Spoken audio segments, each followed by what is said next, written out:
We are live.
Is it hot Oh, in Louisiana? it is hot and muggy in Louisiana, but it wasn't a surprise.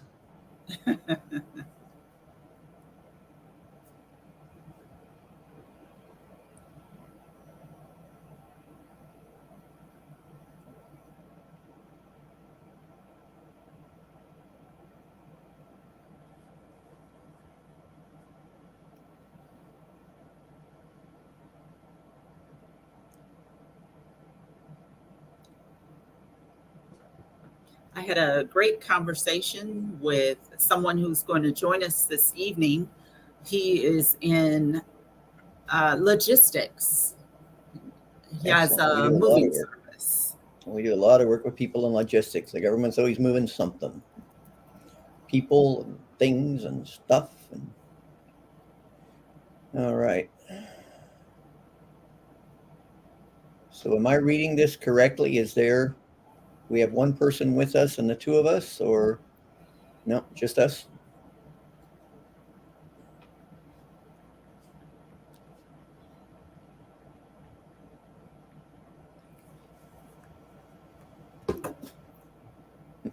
All righty. We will go ahead and get started then. I appreciate everybody being here. It is the top of the hour. We want to honor your time. You're giving us the most valuable thing you have in your lives, and that is your time.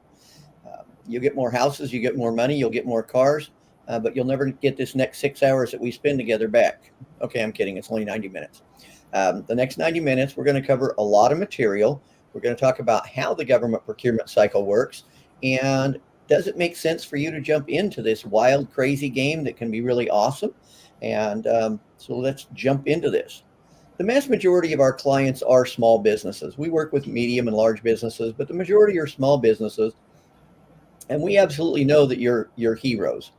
You come up with an idea. You created something out of thin air. You created a business where you provide jobs, that you create income for your family, and you provide goods or services. And it's really time to get some of our money back. The government understands that more than 50% of all tax revenue comes from small businesses and their employees. So there's a lot of programs that can help you out if you are a small business. So one of the questions we get quite often is, will I win contracts? And that really depends on a couple of things. The first one is strategy. What is your plan for winning government contracts? And the second is execution. A lot of people are very, very good at making plans and not as good at executing. So today we're going to talk about both sides of this, on how you can decide which strategy works for you and how to execute most effectively so you can get what we call the fastest path to cash. Government Contractors Association is here for one reason, and that's to help businesses like yours win government contracts. There's about 22,000 associations in the United States. There's logistics associations, IT associations, there's doctors associations. Every association has one goal, and that's to help their members be more successful. And that's what we're here for, is to help you be more successful. Think those of you who are here, anybody who arrives early and joins us on time, we'd like to say thank you. Our awesome producer, Miss Via, will be sending you this gift as well as some other gifts, and you'll be receiving a copy of this video once it renders. It takes a little while to render. Then Miss Via will get all that packaged together. She actually is pretty cool and sends out some of the gifts early, but she will be getting everything out to you. Now, this is a step-by-step process for you, and you can just go through each one of these. If you've already done this, then you put a yes. If it's something you're working on and you're not completed or you have no idea what the heck those letters or words mean, then you put a no. And this will give you a good feel for how ready you are to get into the government contracting space.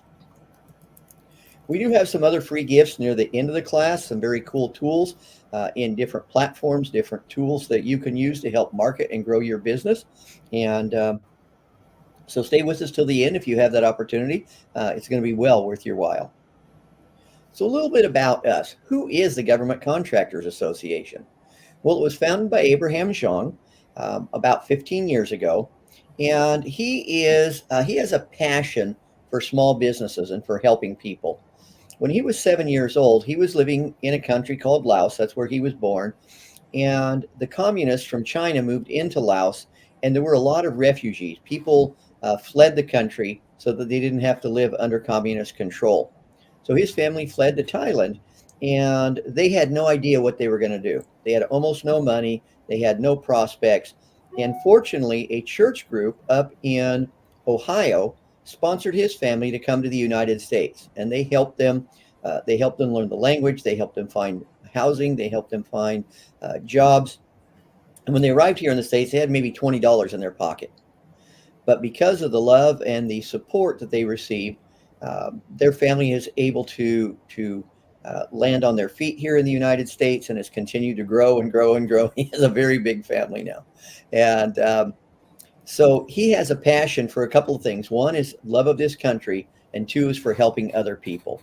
He is an author, a small business advocate. He's a speaker, part of the National Speakers Association, and he's been a lifelong entrepreneur. Abe has always seen life as a challenge for something to him to do a little bit differently. He's only ever had one real, what you would call JOB in his life. He worked in corporate America for 5 months and decided that wasn't for him. But even before that, he had started his first baseball card shop at 19, sold comic books and baseball cards, things like that. And he sold that to become a missionary. He wanted to go back to Laos and spread the gospel. Well, when he got there, the communists still had the border closed. And so he stayed in Thailand for about a year, sharing the gospel. But his heart wasn't really in it. And he was going broke because most of you probably know that missionaries aren't paid. They raise their own funds. And so he came back to the States with about $300 in his pocket.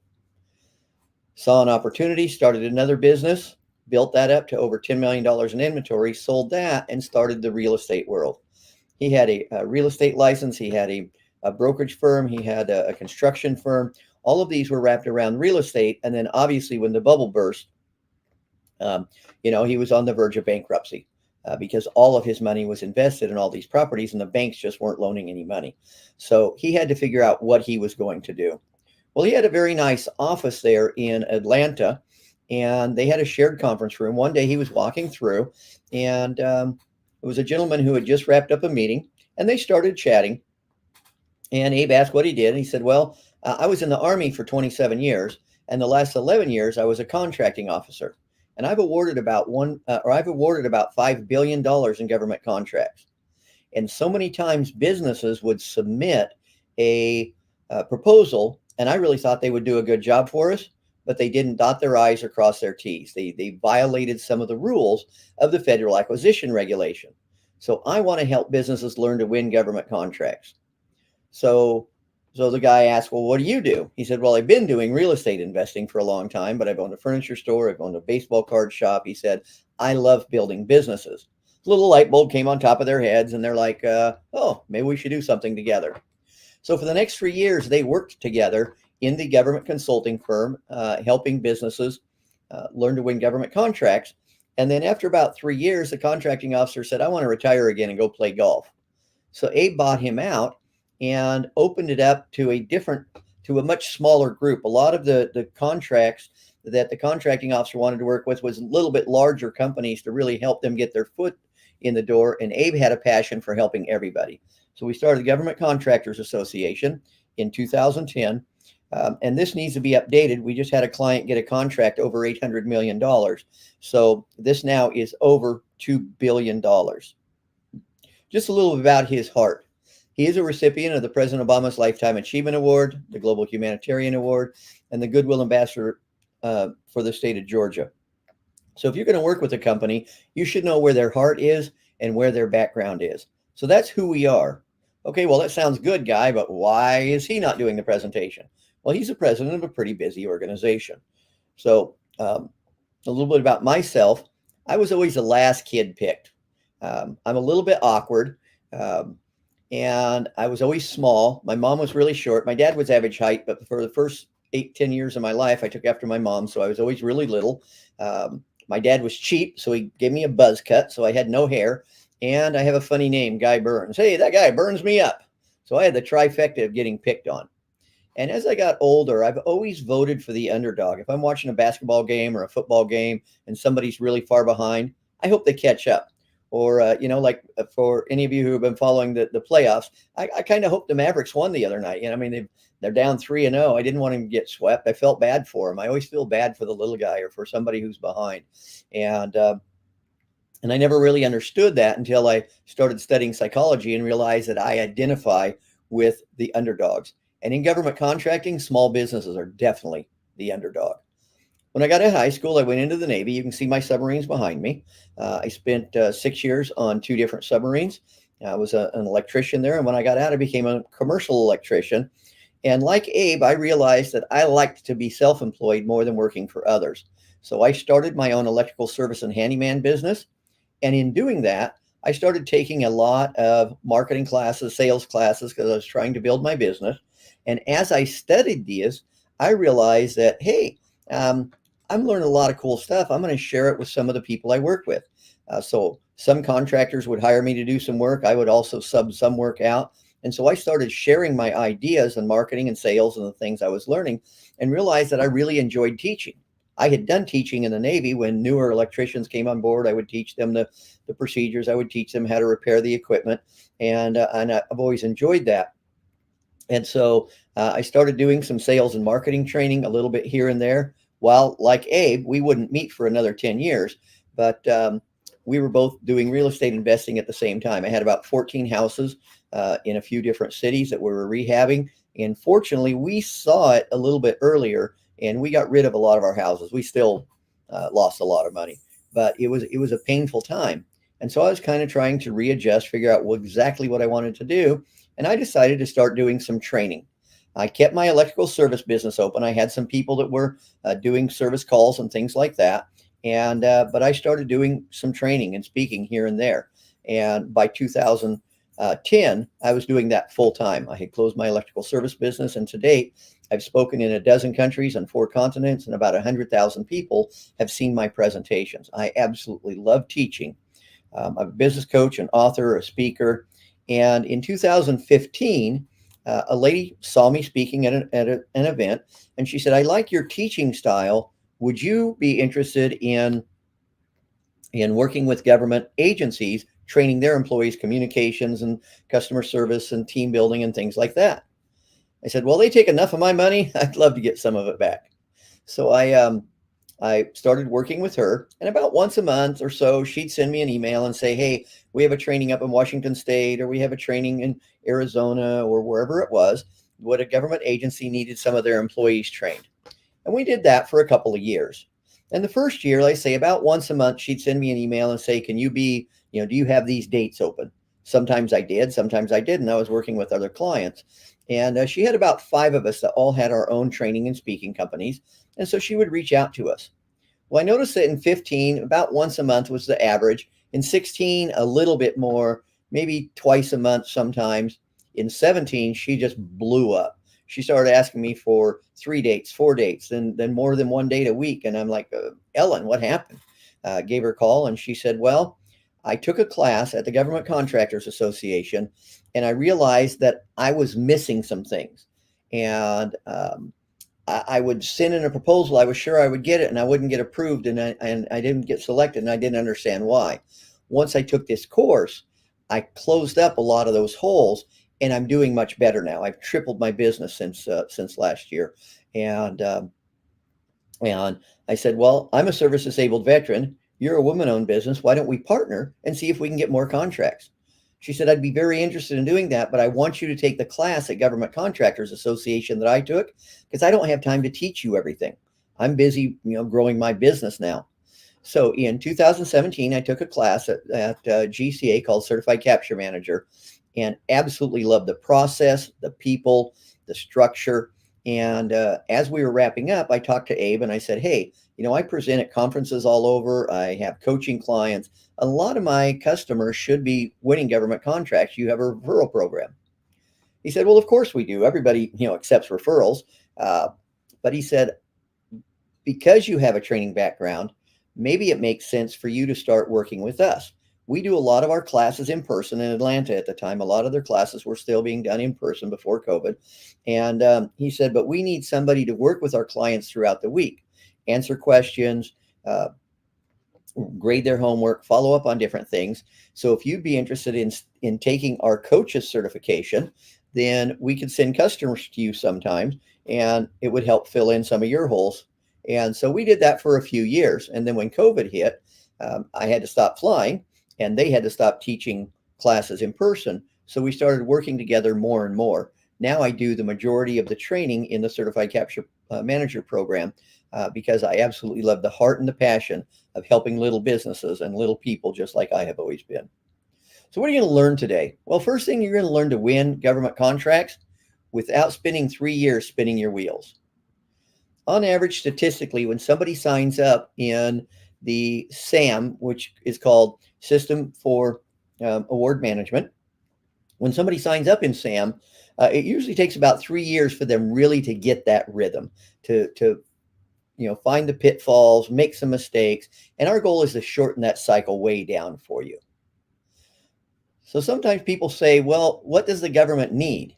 Well, first thing you need to understand is there's about 85,000 government agencies. You're like, come on, guy, how can there be 85,000? Well, first is we obviously have one federal government with 24 main departments and a bunch of sub-agencies. We have 50 states, 3,000 counties, 36,000 cities. There's about 14,000 special districts, and these tend to be long-term special districts. And then there's short-term special districts.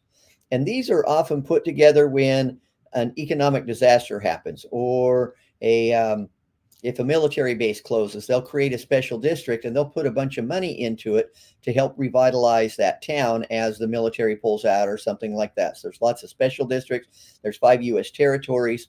And Uncle Sam really does want you to take his money. The government cannot function without businesses like ours. They have to have products and services, and large companies just can't do all of it. They have to have the small businesses. Now, the federal government is the world's largest customer, and it's open to any business. They buy almost everything.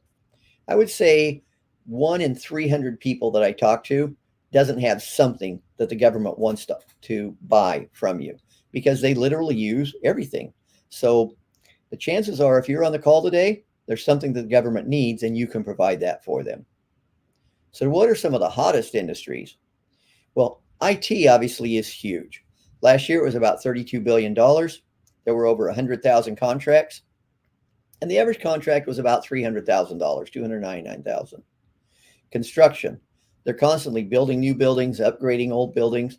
Last year was about $28 billion, 137,000 contracts, and a little over $200,000 per contract. And realize some of those might have been a $10,000 repair on a building, or it might have been a $10 million building. But on average, the contract was a couple $100,000. And then janitorial and facilities surprises a lot of people. It's $19 billion, but there were only a few contracts, only 41,000, much less than the other industries. And the average contract was over 400,000. You might be thinking, well, why? Well, think about it. If there's a government installation and it has 10 buildings on it, and somebody needs to do the janitorial, and they need to manage the building and all of the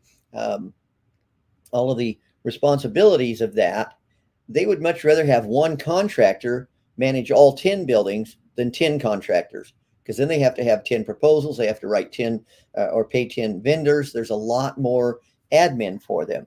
So anybody in the facilities management, janitorial field, you can get some huge contracts.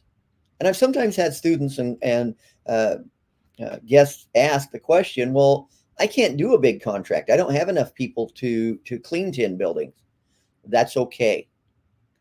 There's a concept in all of business, and it's especially true in the government space, called OPE, other people's efforts. So let's say that there was an opportunity to clean 10 buildings and you had enough staff that you could clean 1 or 2 of them. Do you think there's other cleaning companies in the area that would love to get in on that, but maybe they don't know how to get into government contracting, or they don't want to get into government contracting? You can bring on 1099, you can bring on subcontractors. There's a lot of ways. When you understand the process of winning government contracts, the money's in the getting, not the doing. For those of you who are taking notes, the money's in the getting, not the doing. Well, you are responsible, and you can't just get a contract and hand it to somebody else. You're always responsible for it. You can bring other people on and make a lot of money off of other people's efforts. So why would you do government contracting? You might have heard that it's kind of a pain in the butt and there's a lot of paperwork, and all of that's true. But imagine having access to $700 billion. We can't even conceive that number. 1,000,000 seconds is about 12 days. 1,000,000 seconds is about 12 days. 1,000,000,000 seconds is about 32 years. And the government spends about $700 billion with the private sector, with companies like yours and mine, every year. That's about $1.9 billion every day, about $80 million every hour, about $1.3 million every minute, about $22,000 every second. So we've been on the call now for around 20 minutes. That means that statistically, the government has spent about $30 million or so just on the time that we've been working together. So what do they award to the private sector? Well, last year, there was about 6 million contracts that were awarded. The average was almost $112 million. And there's about 600,000 businesses registered in SAM that we talked about earlier, System for Award Management. Now, of those 600,000 companies, less than half of them have ever won a contract. They go to YouTube, or they read a white paper, or they get a book, or they go to a free seminar somewhere, and it says register in System for Award Management, and you can win contracts. And that's true. However, you won't win contracts unless you follow very specific certain steps. So half of all the companies, less than half of all the companies that have ever registered in SAM have figured out how to win those contracts. Small businesses are at a huge disadvantage. About 99.7% of all businesses, according to the SBA, are small businesses.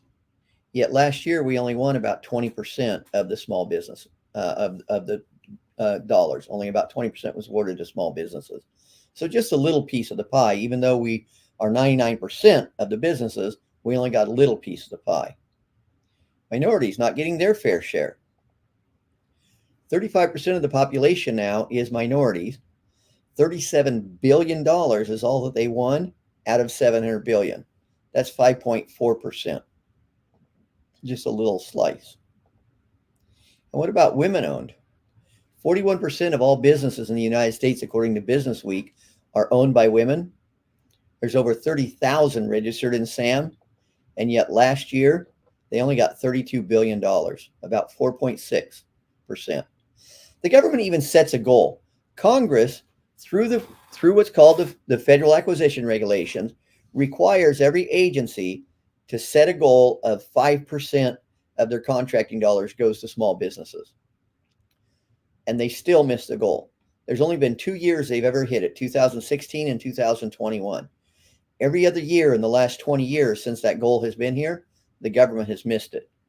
You go, well, why, Guy? That doesn't make any sense. If the government has a goal to give these awards to small businesses, and especially women-owned businesses, minority-owned businesses, why do they miss their own goal?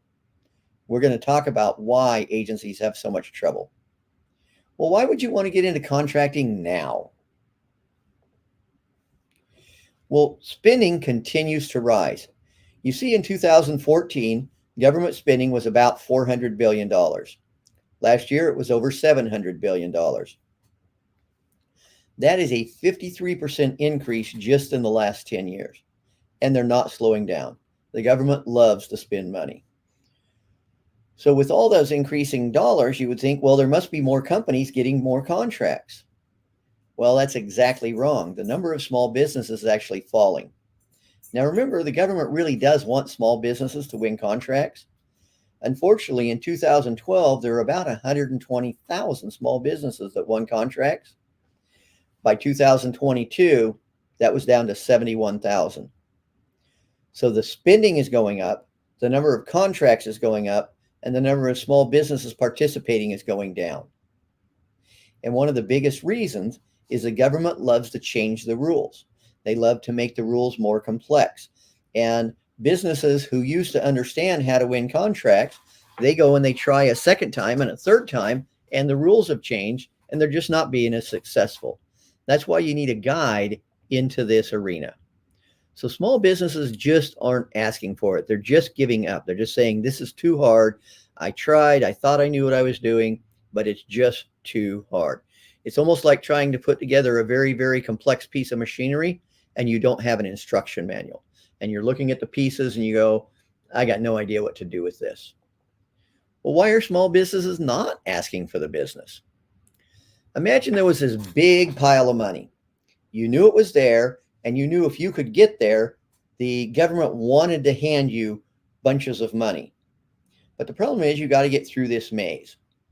So you start in the maze, you go a little ways, and then it says, this is an IDIQ, and you don't know what that is. So you have to go back and do some research. And this has this falls under the rules of Davis-Bacon and McNamara O'Hara, and you don't know what those are, so you get stuck. And then it says you have to be registered in WAWF, and you're not, so you get stuck.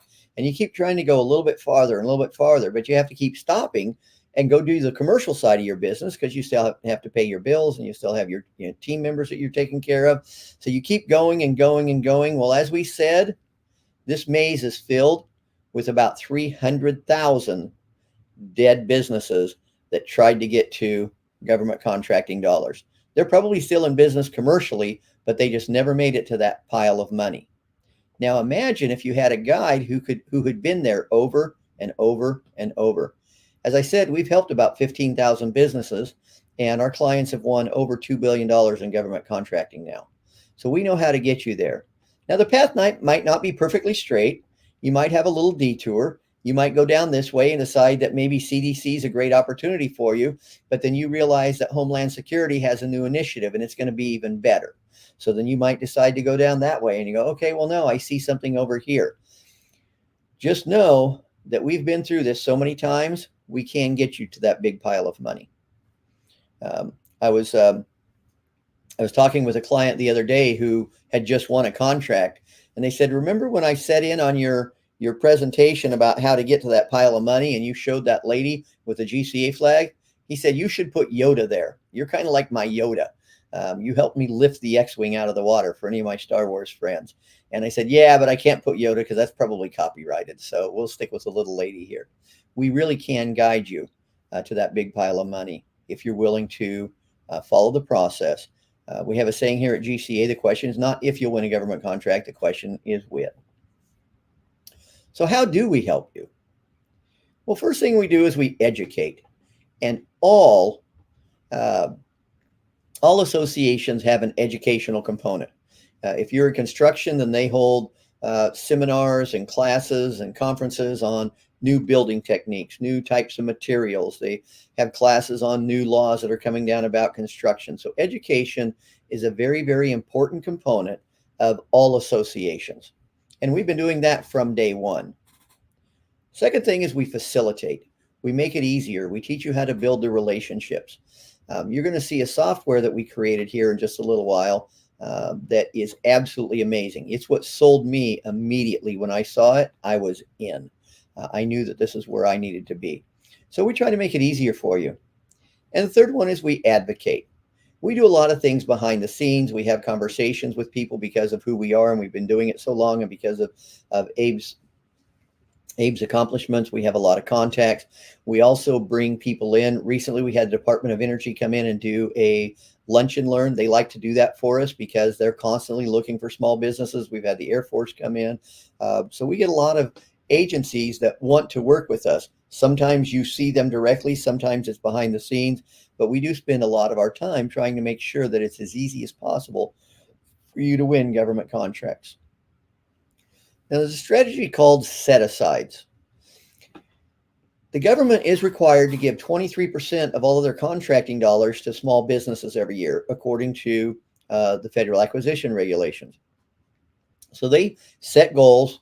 We talked about women owned as a 5% goal, minority owned as a 5% goal. There's all of these different goals that are set aside. And the way the government does it is they will put out a contract that's called a total small business set aside. And large companies aren't allowed to bid on it. And we'll show you how that strategy works here near the end of the presentation, because it's a very cool tool. And those of you who can stay with us till the end, you're going to want to do that because you're going to see some very cool things. So set-asides are designed to help you win more contracts. The first one is 8A, which is it's nicknamed the minority. And about 95% or so of businesses that are 8A certified are minority-owned businesses. It is possible for non-minority businesses to get 8A, but it's very, very difficult. It is specifically designed as part of the reparation. As actually, when it was created, it was part of the reparation to help minority-owned businesses have a bigger share in the government contracting dollars. And the next is service-disabled veteran-owned businesses. That just changed recently to 5%. Up until this last January of 24, that was 3%. So every year, the government sets aside 5% of their contracting dollars for service-disabled veterans, another 5% for women-owned small businesses, and then 3% for what's called hub zones. And hub zones are historically underutilized business zones. These are areas of cities that maybe have had some economic challenges or a little bit economically depressed, and rather than just put money into those zones, they like to award contracts to businesses who have offices in those zones. So those are some of the top set-asides. Some other set-asides that are important but are not mandated by Congress are veteran-owned. So DOD, VA, a lot of agencies that have anything to do with the Department of Defense have a, oh, excuse me, oh my God. Sorry, I stayed up too late last night on Father's Day, so a little bit sleepy. I apologize for that. So, veteran-owned small business, Section 3 is set aside for housing and urban development. So if you are mostly in construction, janitorial, staffing, anything like that, and you hire people who live in assisted housing, then they have set-asides to help you win government contracts because you're supporting the constituents that they support. Small disadvantaged businesses, historically Black colleges and universities, DOD. This is a self-imposed goal. All of these are required by Congress. DOD has decided to voluntarily spend at least 5% of their dollars with historically Black colleges and universities when they're doing research or anything like that. They want to make sure that they give back to the HBCUs and the minority institutes. Then you have state certifications. DBE, Disadvantaged Business Enterprise, Women Business, Minority Business Enterprise, Women Business Enterprise. In Texas, they have their own hub area. It's very similar to the federal hub area. Virginia is really interesting, and North Carolina, they have statewide certifications. In most states, each city and county will have their own different certifications. In Virginia, it's called Small Women and Minority Owned Set Aside. So if you're a woman or minority-owned business, you can qualify with the state of Virginia. In Georgia or in North Carolina, it's similar requirements, but it's called statewide unified certification. And again, it's set aside for women-owned businesses, minority-owned businesses, service-disabled veteran, things like that. So states want to help you out, but then also counties. There and in Georgia, Fulton County has their own certifications, and DeKalb County and Gwinnett County, and up in Illinois you have Cook County up around Chicago, and in Southern California you have LA County, which has a community business enterprise. Their goal is to continue to put money back in to the community. And then you have cities. Atlanta has small business enterprise, female business enterprise, Asian Pacific American, African American business enterprise, so on and so forth. So you have these cities, these counties, each of them will have their own certification. And then large businesses, they all have diversity programs. So minority business enterprise, women in business enterprise, lesbian, gay, bi, and transgender business enterprise, obviously being Pride Month, National Gay and Lesbian Chamber of Commerce sponsors that. So depending on your situation, your socioeconomic situation, there's a lot of opportunities to be able to get contracts that other people can't get. So how does certification shorten your path? Well, first thing is the federal government, when they put out their contracts, a lot of the contracts, uh, literally thousands of contracts every year, are set aside for small business. And big businesses aren't allowed to bid on them. Then they even go a little bit farther and they say only women-owned businesses can bid on this one, or only veteran-owned businesses, or whatever it is. So there's all these different tools. And then one of the holy grails is what's called a sole source contract. Sole source contracts go to one company. They're normally done through relationships, and you don't have to fill out a proposal. You don't have to wait for the announcement to come back. You don't have to have a set price. You get to negotiate. If the company or if the agency says we'd like to spend $1 million on this, and you say, well, we really need $1 million too, you've got the ability to do that. Last year, over $12 billion were awarded to minority-owned businesses without ever having to write a proposal, which is one of the more daunting things about doing government contracting. So what is the procurement cycle? That's actually the name of this session that we're having. So this is really important to understand where you want to plug into this cycle, depending on what your skills are, what you're providing for the government, and how much bandwidth you have. So when the government needs something, somebody identifies, hey, we're going to need to replace some vehicles, or we're going to need to buy some new computers. We're going to need to buy some more freezers at the DEC, or we're going to need to get more centrifuges. So a need comes up. We're going to need to move people from one place to another. We're going to need to move vehicles or products or materials from one base to another. So the need is identified by an end user. And they say, hey, contracting officer, this is coming down the line. This is something that we're going to need. Then they have to determine what the budget's going to be. They have to decide, okay, where's this money coming from? What was our budget last year?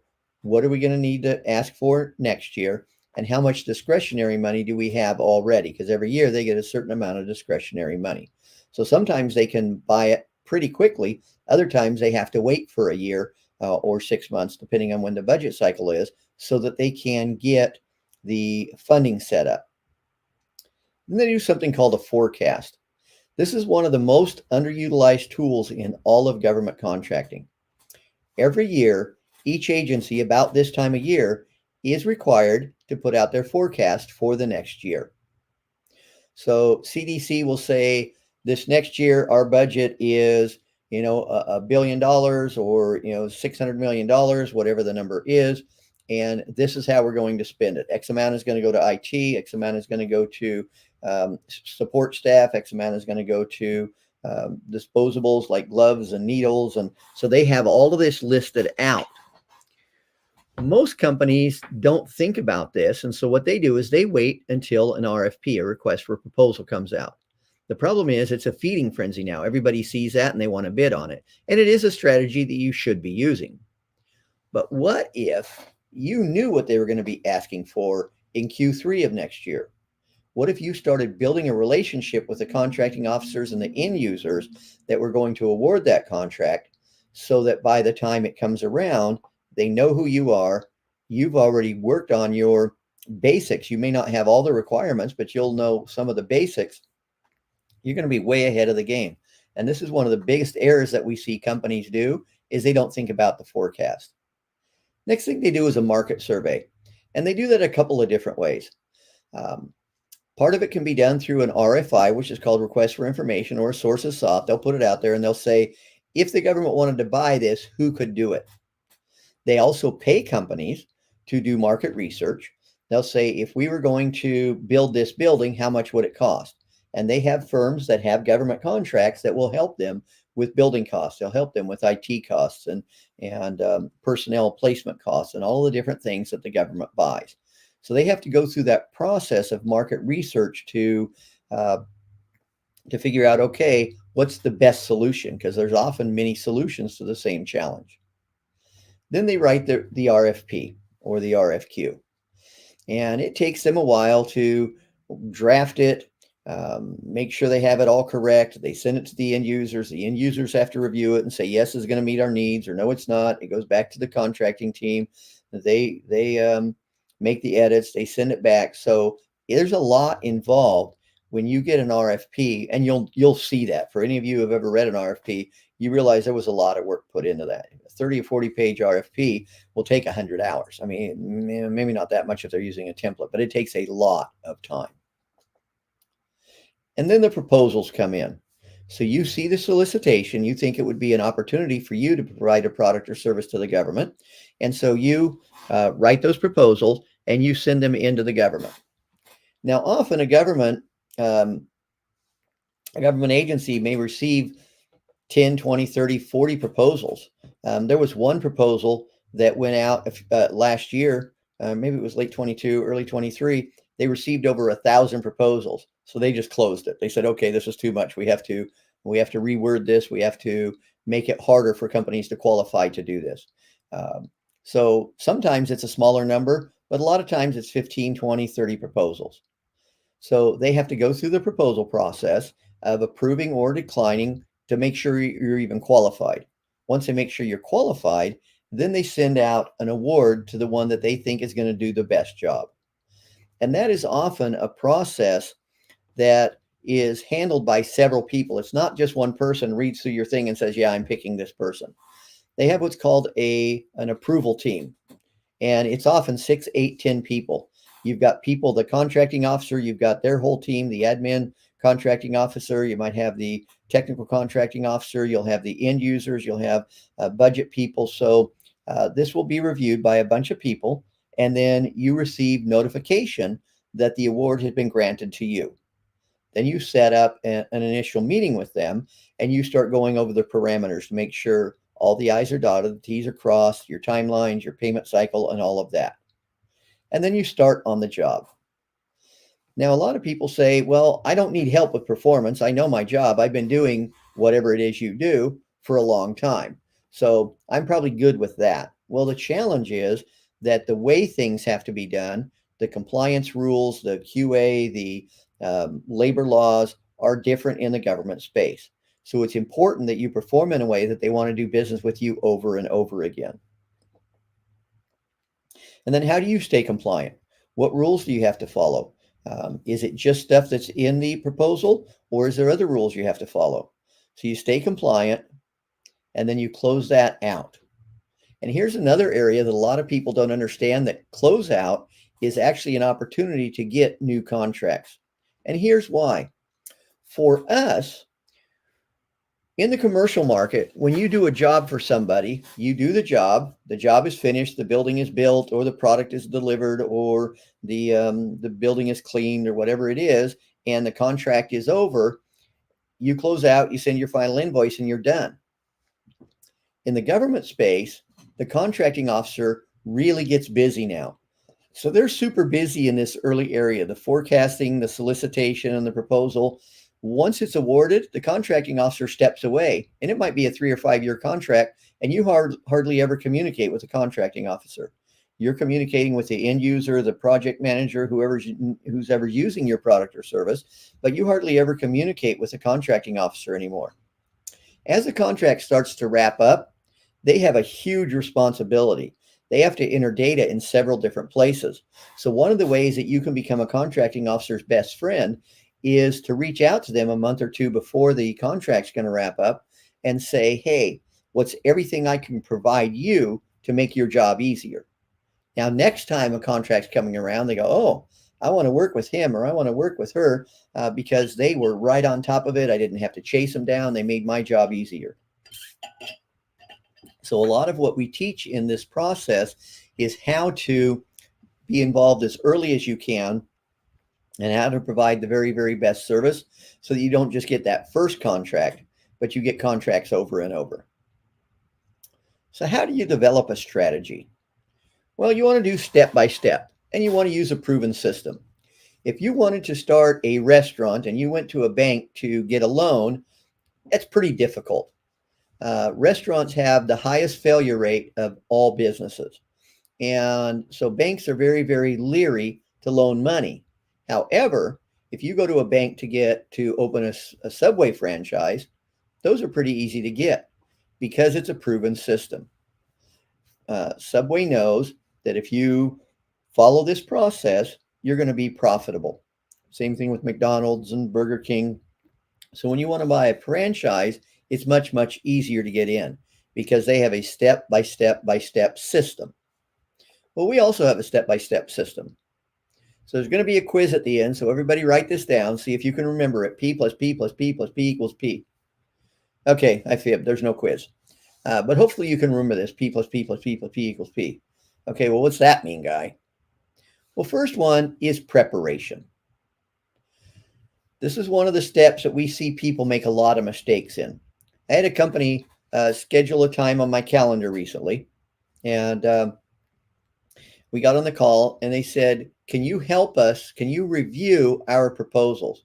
We've submitted several proposals and we've never won one, so we think we're not writing good proposals.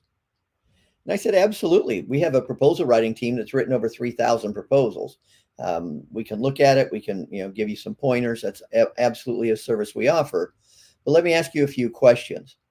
I said, while we're here now, can you show me your website? I'd like to see, if it's government friendly. Can you show me your capability statement? What are some of the strategies that you're using to build relationships?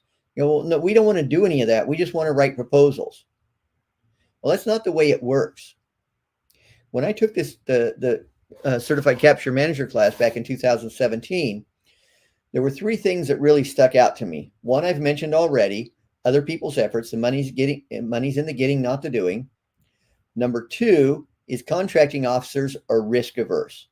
Contracting officers are risk averse. They're afraid to give you that first contract. And so they really, really need to have a good feel that you know what you're talking about. If you don't have a quality capability statement, if you don't have a website that they can go to and it has a government tab and it has your NAICS codes and it has your product service codes and all the things that the contracting officer needs, they know that you're not ready to do work in the government space. So I told them, I said, let's build some of your foundation first. Well, no, we won't want to do that. I said, okay, well, we'll gladly review your proposals, but I believe it's a waste of your money. We're not the type of company that says, sure, we'll review it, pay us X amount of dollars, we'll review it for you. I just told them, if you're not going to change anything, reviewing your proposals is not going to help. Okay. I don't think that we're a good resource for you. Next one is promotion. How do you market yourself in a way that government agencies like it? Promotion is very important because it's completely different than it is in the commercial space. When you market in the commercial space, either to other businesses or you market to end users, there's certain things that you do. In the government space, there's certain things that you're not allowed to do. We've had companies who got put on or heard of them, and none of our clients have because we teach them not to. There's a list called the Excluded Party List System, EPLS. If you violate certain rules, you get put on that list and you're never allowed to bid on another government contract. So we want to teach you to promote in a way that is attractive to government buyers. And then how do you find the right opportunities to write proposals on? And then how do you write proposals that are attractive? So just finding the opportunities, there's dozens and dozens of places, maybe hundreds of places that you can find opportunities to bid on or opportunities that might be a good match for you.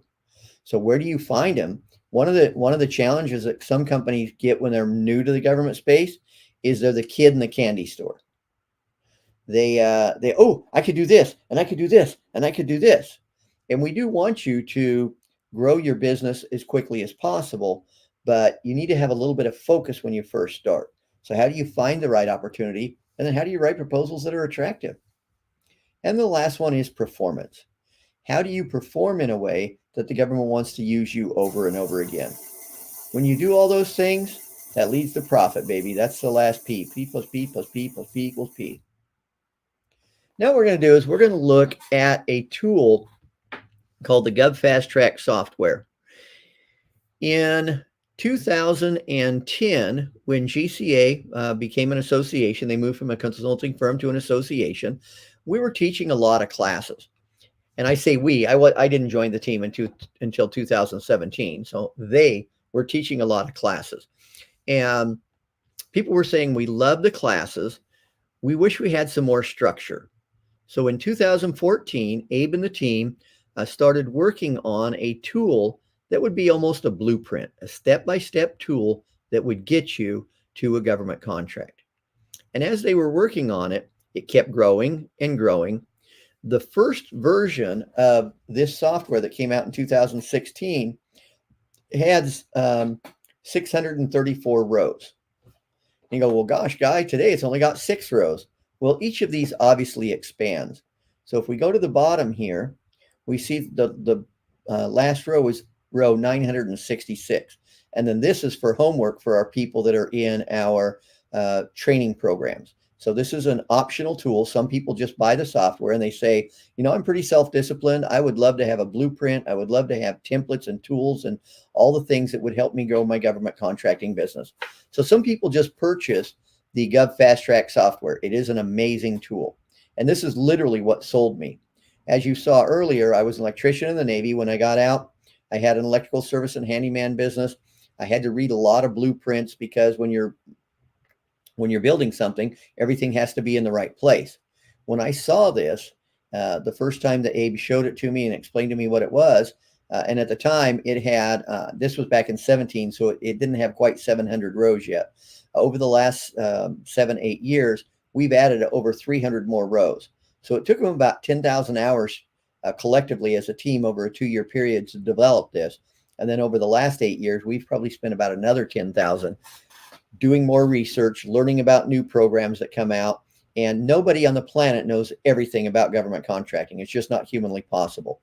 So we're constantly taking classes ourselves, learning about new programs. And as we do, we add them in here. So the first step, as I said, is your assessment. How do I even get started? Where am I? Do I meet the legal requirements? Do I have the right bonding? Do I understand the rules like Davis-Bacon and McNamara-O'Hara and Walsh-Healy? Do I have the right infrastructure in place? Am I going to run afoul?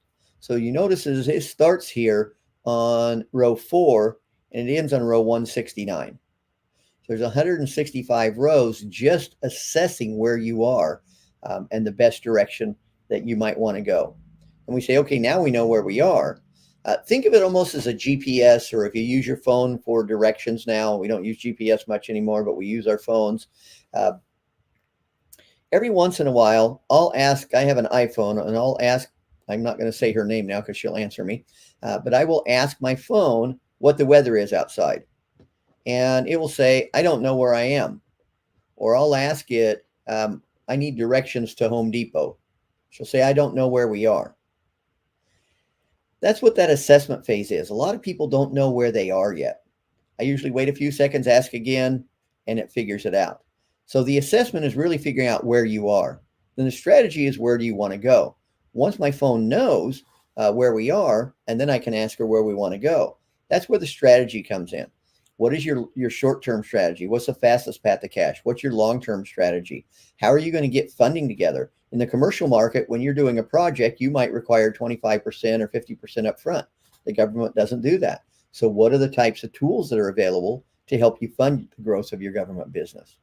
And each one we go on and on. In the education, we teach you the language of government contracting. We teach you the rules, the ins and the outs. And in registration, where do you need to register? Should you register with state, federal, local?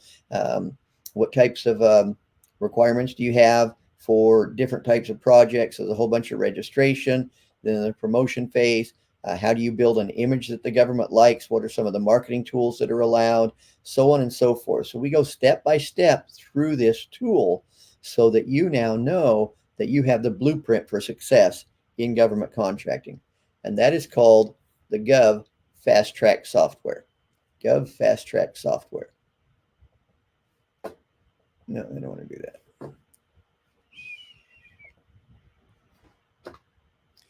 So I've been talking now for almost an hour. If you have any questions, feel free to put them in the chat box. Have I missed any questions, Miss Via? Has anybody asked anything? See, looking back, it doesn't look like it. So we'll open it up for questions now. If you have a question on anything, please put that in the chat box and I can answer that for you. We'll wait a few seconds here to see if anybody wants to ask about anything that we've covered so far.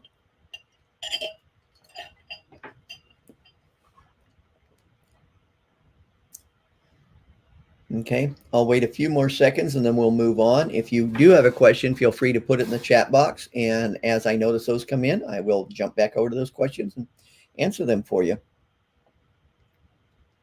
So who are some of the people we've helped? Well, Tasha was one of our earliest, I say our again, I wasn't on the team till 17. This was back in 2010. Tasha had a company called Visionary Construction. And one of the Excel, that's a good question, Siriam. It's actually built on a program called Smartsheet.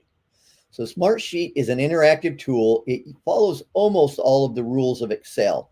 All the hotkeys that work in Excel work in a Smartsheet, but it's also a project management tool. It is a multi-user tool. It has different layouts. So for example, you've got all kinds of different layouts. So this one doesn't happen to have the timeline in it, but you can set up a Gantt chart. So if I had assigned certain dates to you on certain things, then it would show you a Gantt chart of when you had to complete them. It also has a card view. So it can be set up so that what requirements are on each of these different cards. So while it looks like, Excel in a lot of ways, it has the rows and columns. If you're good with Excel, you'll be able to navigate the Smartsheet easily. It is a much more powerful tool than an Excel in itself, even though it looks a lot like Excel. So she had a company called Visionary Construction. Like Abe, she was living in Atlanta and had been doing rehab. She was doing fix and flips. She had a crew that they would go and buy a house. They would fix them and flip them, or some of them they would fix and rent. And just like everybody else that was in that time frame, she basically lost everything. So she connected with Abe. They were talking about what he was doing. And, she came to Abe and said, I don't ever want to be reliant on the general economy again. I want to work with the government because they always are spending money. And that's true. The government, you saw earlier, every single year, the government increases their budget. And, buildings need repairs and doors break and they need to do expansions and they need to upgrade things. So she took the class. Abe worked with her. And her first contract was out at Fort Mac there in Georgia. And it was a small repair job, around $20,000 on a building.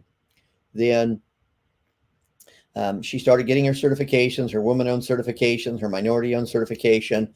And she got an opportunity to work out Atlanta Hartsfield Airport, where she did some security doors. She saw a proposal that said security doors and security cameras. So she went to Abe and said, well, my team can do security doors. We've been doing construction a long time, but I don't know much about security cameras. And Abe said, remember, the money's in the getting, not the doing. Other people's efforts. Do you think there's a local security camera company that would give you a bid for putting in those cameras? So she found one. She marked it up a little bit, put it in her proposal, and she got to do that. So then what was nice there is, since she had started doing some security work for the government, she added that to her SAM registration. She added it to her NAICS code, and her SBA business opportunity specialist came to her and said, hey, there's a Coast Guard base down in Miami, and they have security guards that are civilians. The contract's coming up for renewal, and for the last 10 years, it's been owned by one company has been providing all the guards. But this year it's being set aside for a minority-owned business, so they don't qualify. So Tasha went to Abe and said, hey, I don't know anything about security guards, but my SBA business opportunity specialist said that maybe I should bid on this. Abe said, well, let's talk to the company who currently has the contract. They can't bid on it now because they're not a minority-owned business. Let's talk to them and see if they'd like to partner, though. So Tasha reached out. They came up with a deal where they would provide the security guards. Tasha would take care of all the payroll, all the admin, the benefits packages, and the other company would just keep providing the same security guards that they had always done, and they split the contract. So it was a little over a $3 million contract, and she got about 60% of it. So that was her first multi-million-dollar contract. Let's see, questions here. Federal government is huge. Do you have suggestions on where to drill down the top 3 agencies? Yes, Miss Via gave you a really good suggestion, though, is hop on my calendar. But the website, here, let me put it in here for you. The best place to find USA. In fact, let me even go over to it and I'll show you.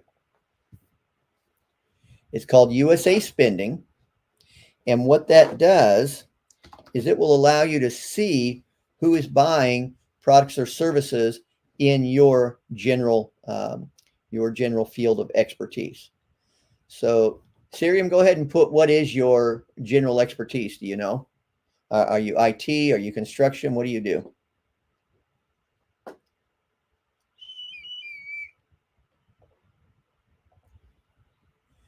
I will go ahead and use my NAICS code because I may not know your NAICS code anyway, even if you show me what you do. 611430.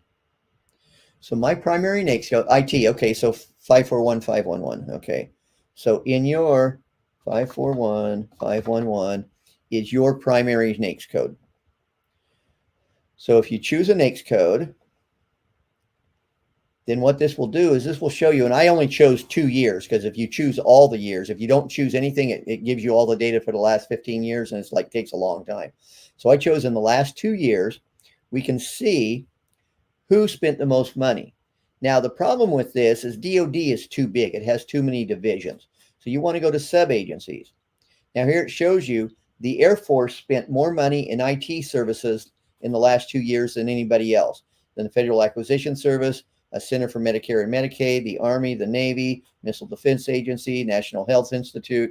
So these are the company or the agencies that spend the most money in your area of expertise. We have tool after tool that shows you how to do things like this.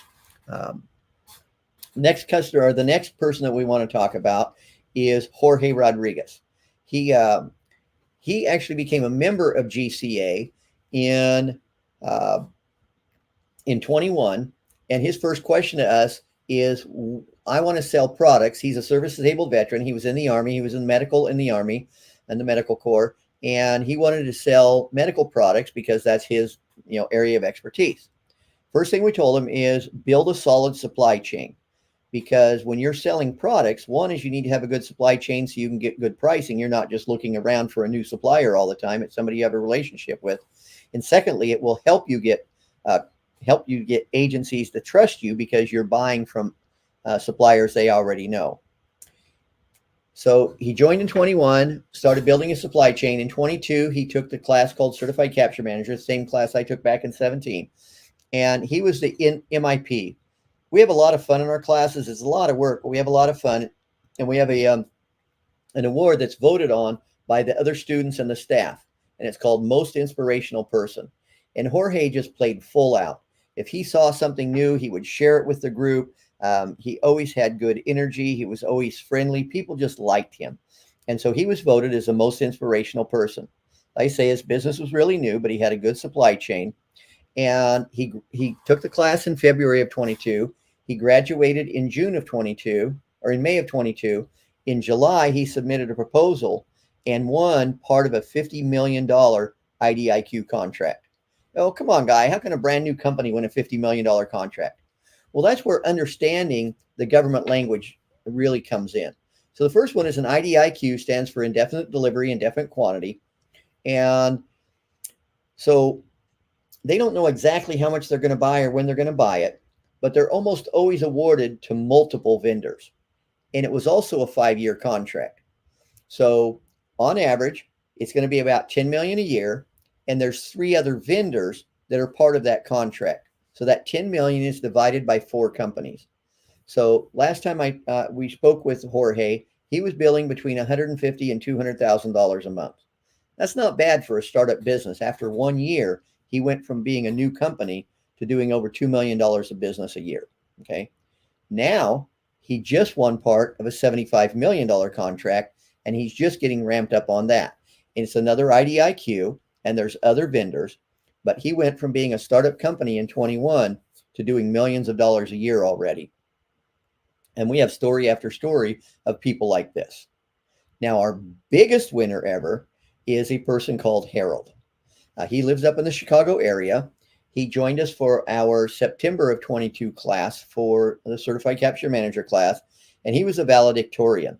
Just like in most schools, we track your homework, we track your attendance, things like that, and he got the highest score.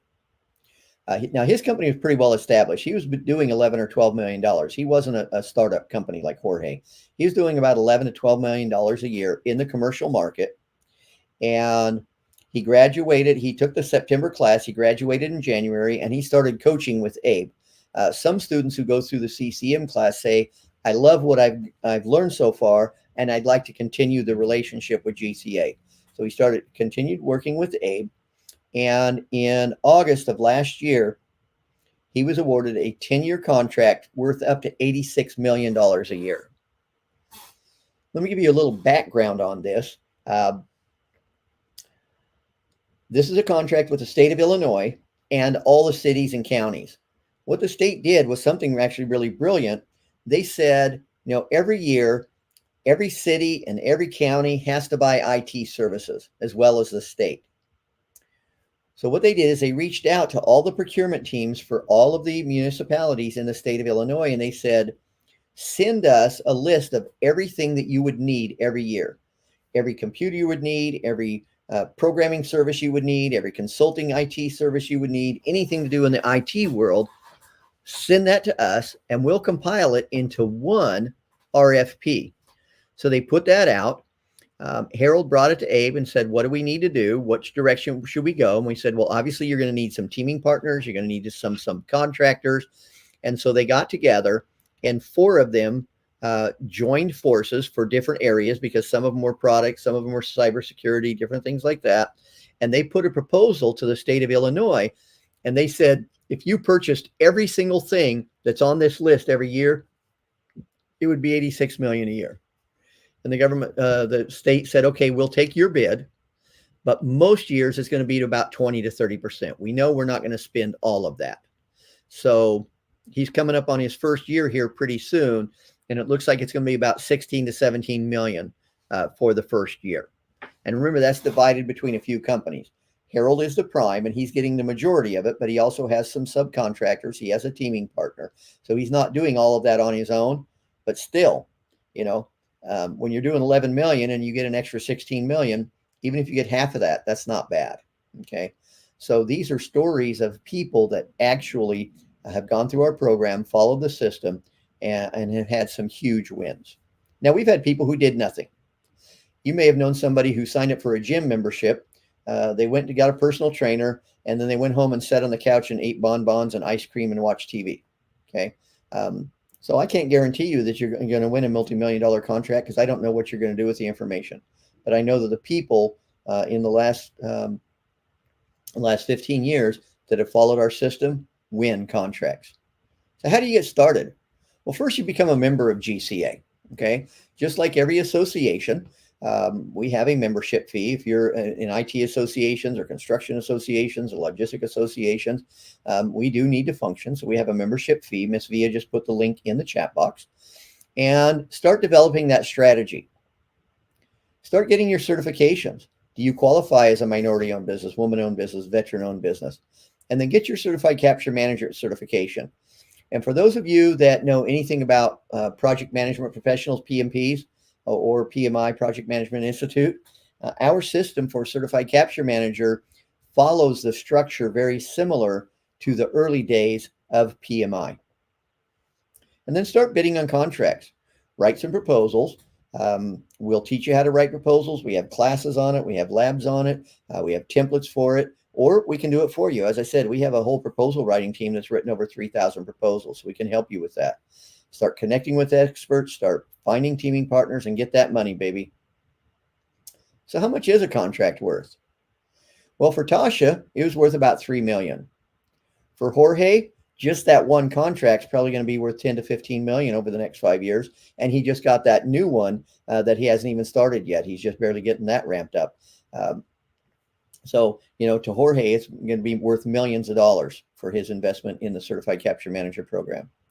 And for Harold, it'll be hundreds of millions of dollars, depending on how much they buy each year. It'll probably be somewhere between $200 and $300 million over the next 10 years that he and his partners, and even if he only gets half of that, it's still over $100 million. Most of you could probably live on $100 million in the next 10 years. Now, membership's only $5.99. So that's what, $60 a month? No, it's $50 a month. Yeah, $50 a month with $12 a week. If you skip Starbucks once or twice a week, you can pay for a GCA membership. It really is a ridiculous small amount of money for what you get. As I said, Miss Via did put the link in the chat box, so you can click on that and see the different types of memberships that we have. Some of the memberships, you get access to a resource page that we have. It has templates, tools, ideas, PowerPoint presentations, different things like that. We do advanced trainings throughout the year. When ChatGPT first came out in November of 22, shortly after that, we talked about how to use ChatGPT on your proposals. What works for you? How do you use it to win more government contracts? We have classes, like I say, with the different agencies. We have classes on fourth quarter strategy. We had a class last week on the Mentor Protege program. So there's always trainings throughout the month that are going to be valuable to you.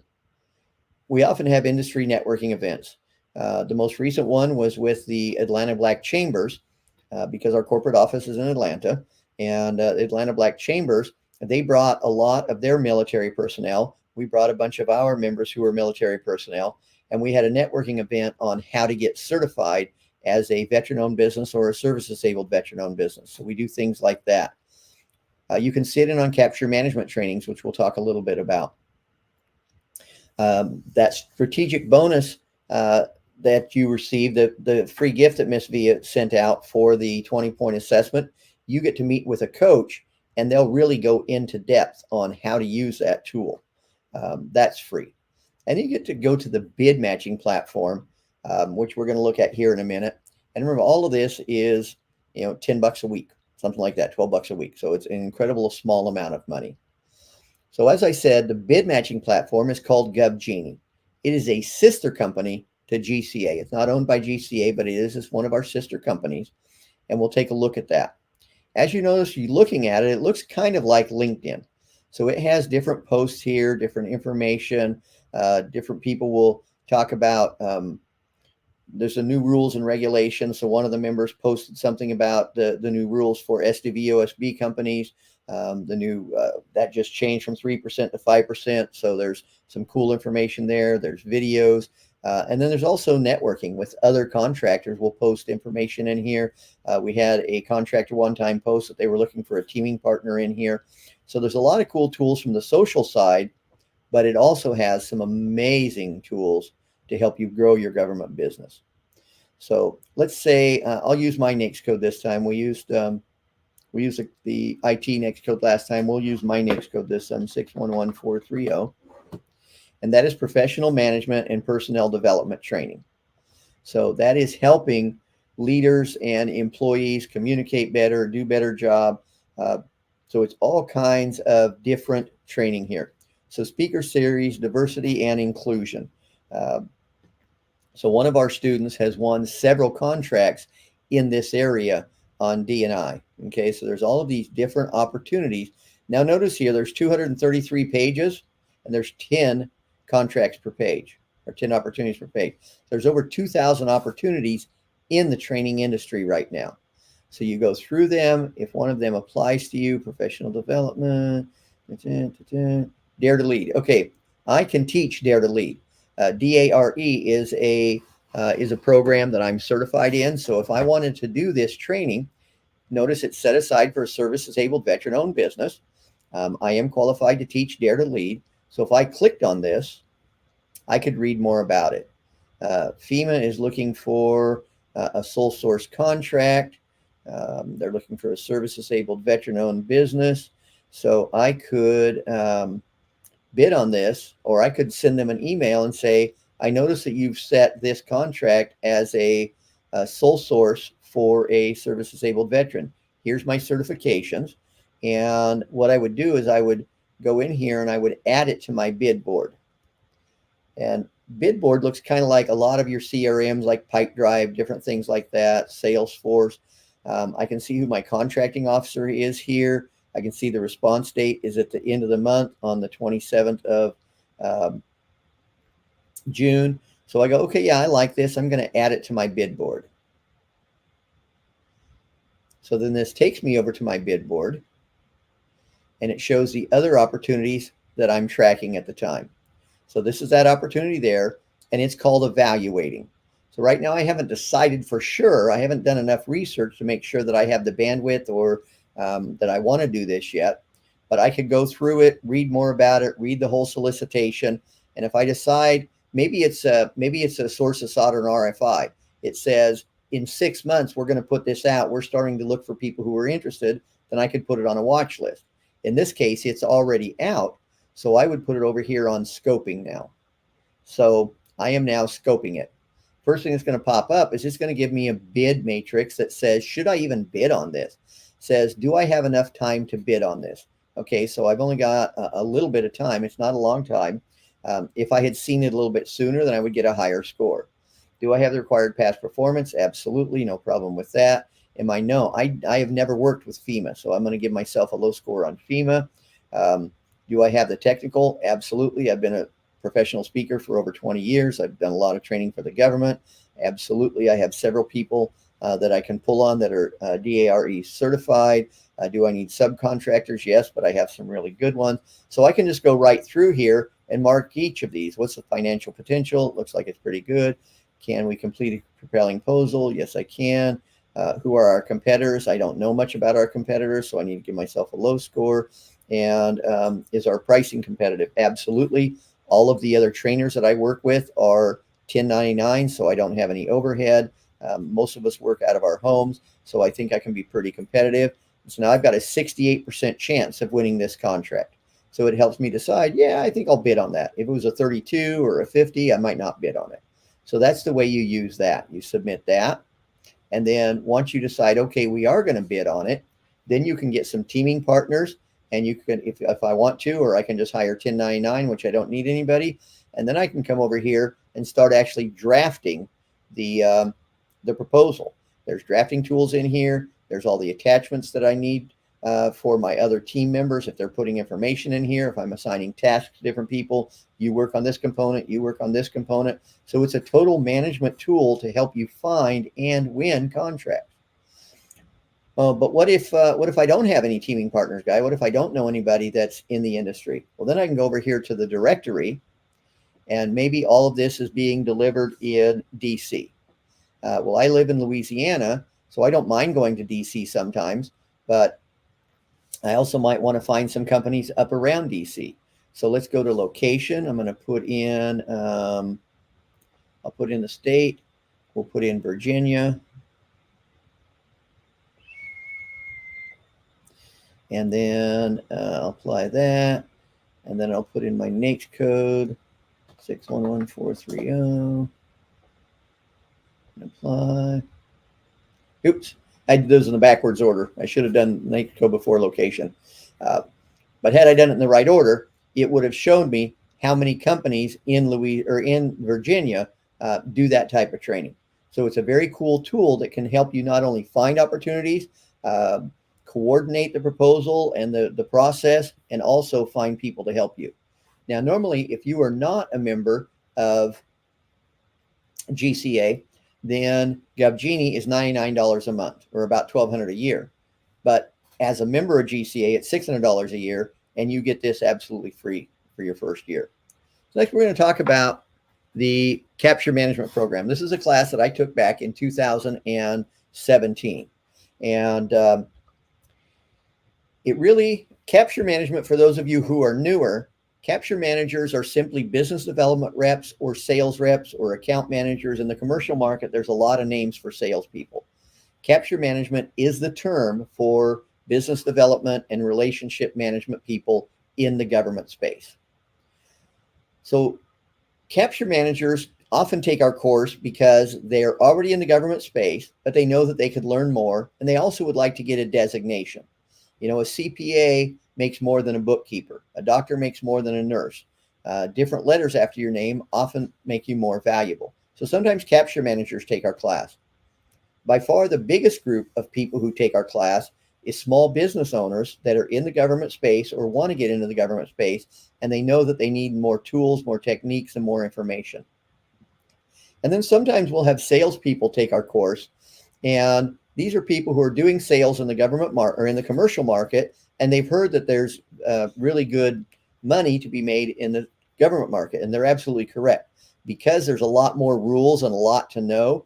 When you can sell into the government space, then salespeople can make more money. So that's the three main types of people who go through our capture management training. When you qualify, you get the designation of certified capture manager. It's about a 15-week program. It's actually 12 weeks, which we'll show you here in just a minute, but there's a little bit of pre-work, there's a little bit of post-work, and then there's a graduation ceremony. So we ask you to set aside about 15 weeks, and we equip you with the tools, the techniques, the templates, the knowledge, everything that you need to win government contracts. As I said, you do earn the designation of certified capture manager. You can put that on your business card, on your marketing materials, on your website. So why would you work with us? There's other companies out there that can do training in the government space. We are the only company in the country that has the Gov Fast Track because we created it. There's nothing like it out there. And we're the only company in the country that's qualified as a university. We carry the exact same designation as all of these colleges. It took us 2 years to earn our designation with the state of Georgia. And then every year we have to go through a renewal process. It takes about 2 months. They review our records. They review our personnel, the success of our students. It's a very tedious, I'm saying it's really tedious right now because we're in that process.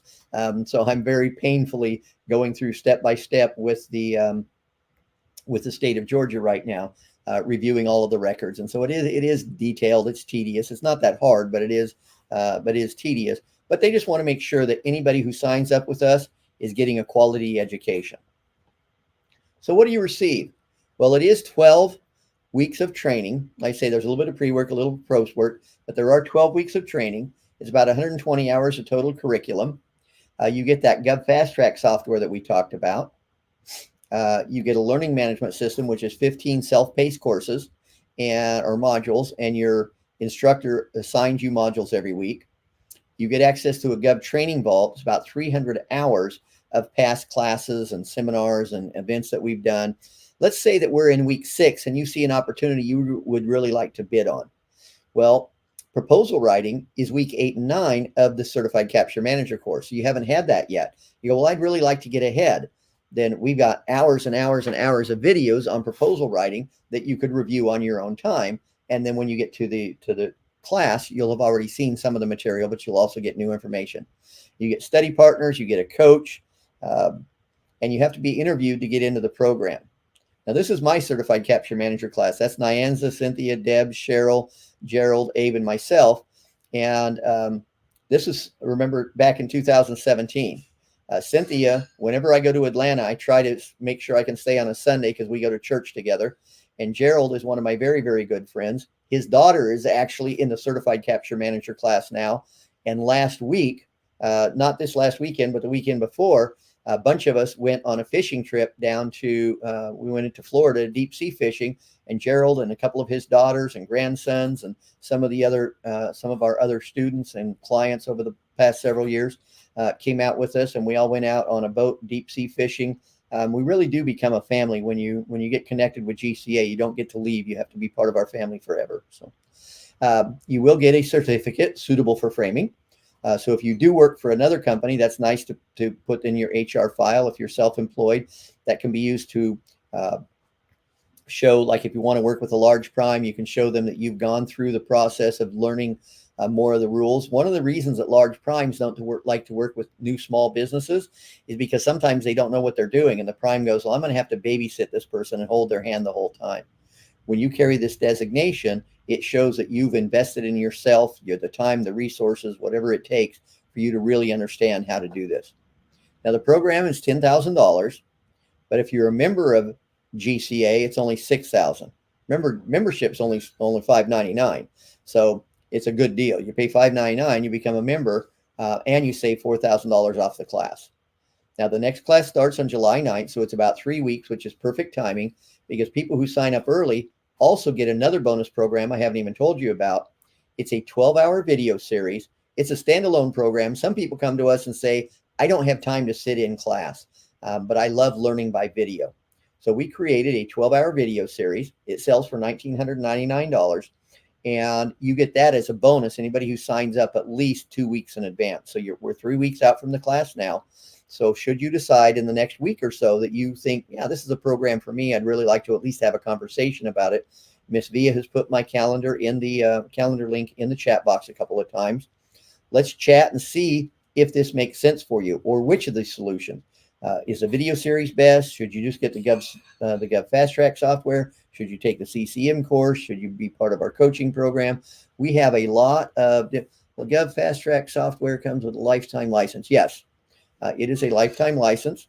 And as long as you're a member, you get all the updates. So once you get the license, then it's yours forever.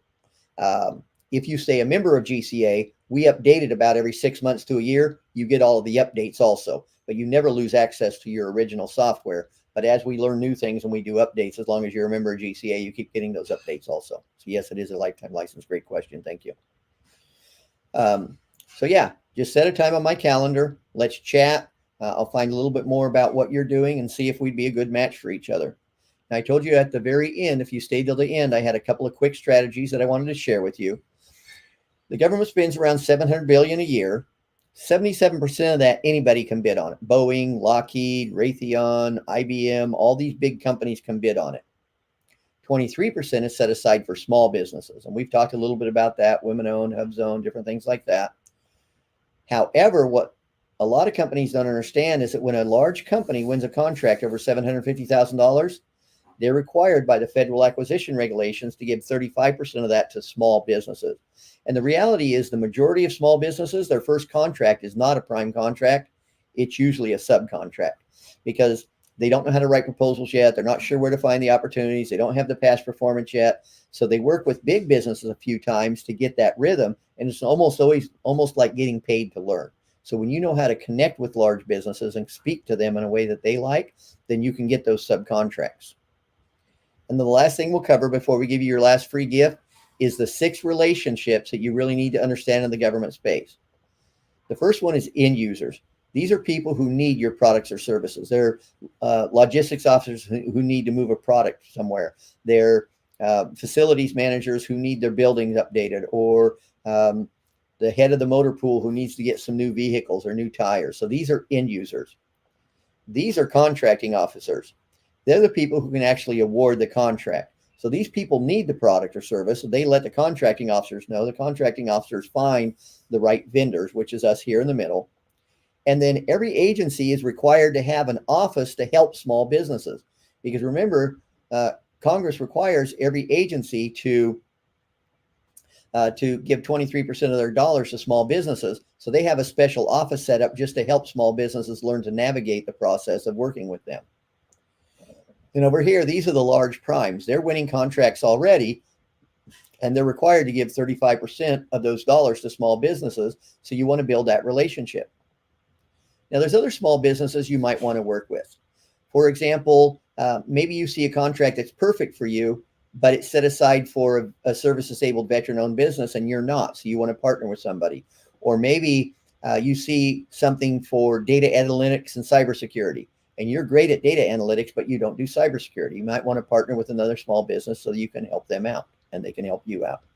And then your internal department.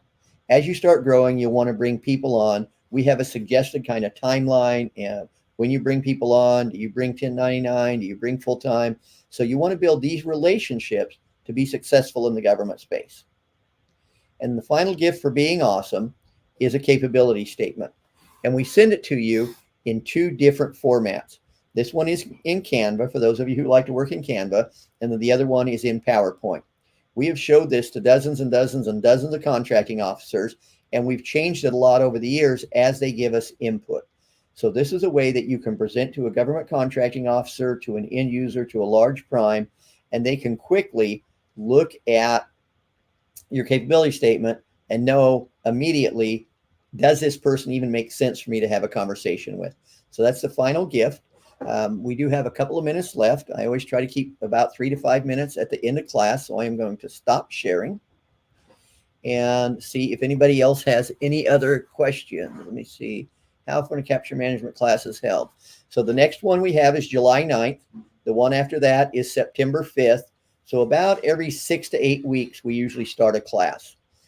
So this one that's coming up in 3 weeks is on a Tuesday night. Then the one that starts on September 5th is on Thursday nights. We run usually 2 cohorts at a time. We do about 6 a year. And as a general rule, there's about 5 to 8. Every once in a while, we'll put 10 students in one. We try to keep them relatively small so we can give you individualized information. So great question, Ms. Vashonya. Any other questions or thoughts about anything that we've covered today? And again, if there's anything that's more in depth that you don't just want to get a short answer, please feel free to use the calendar link that Ms. Via has been putting into the chat box so that we can connect.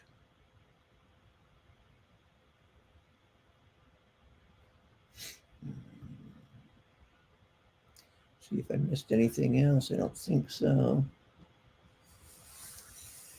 All right, we appreciate you being here. I'll stay on for a few more minutes. If you've got all the information you need, Miss Via will be sending you a copy of this recording as well as the free gifts. And I will stay on for a few more minutes. If you feel like to drop off, we do want to honor your time. We told you it would be a 90-minute session, and that's where we are. So everybody, thank you for being here and have an amazing day.